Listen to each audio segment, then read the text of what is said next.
Metea Valley bowling alum Sydney Lewis gave us our first and still only perfect game in Naperville Sports Weekly history. 4 years later, the Mustang is president of Illinois State Bowling and will soon graduate with plans to become a teacher.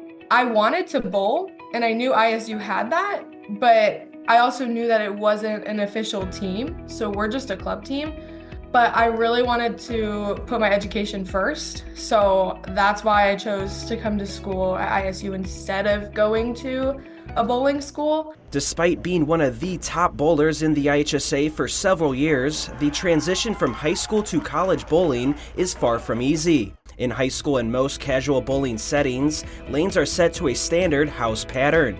When Lewis arrived at ISU, she was introduced to a more challenging sports pattern for the first time. So high school was a lot easier and those scores were pretty high, and you get to college and then you're like, oh, this is really hard. I'm not great at this. Another adjustment was the coaching. After 4 years under the guidance of Metea coaches Kristen Mansmith and Todd Ridgway, Lewis suddenly had to figure things out on her own.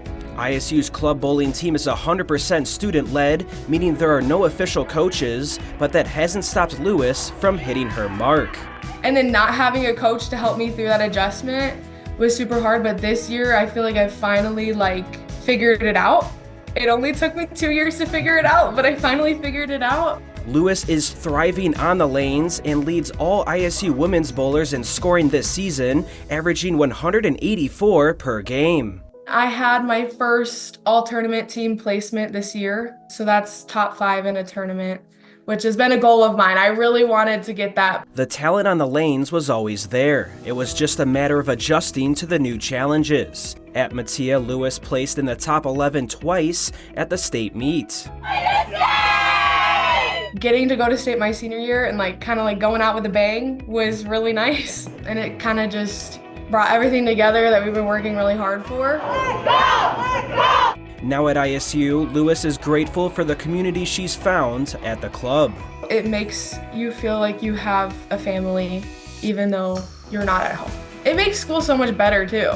You have this built-in group of people that you see all the time. And yes, you may fight, you may argue, but you're all still a group and you come together.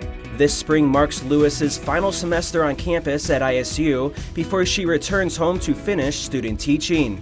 She'll graduate in the fall of 2025 and plans to teach at the 3rd to 5th grade level. Coaching could also be in her future. For Naperville Sports Weekly, I'm Joe Kennedy.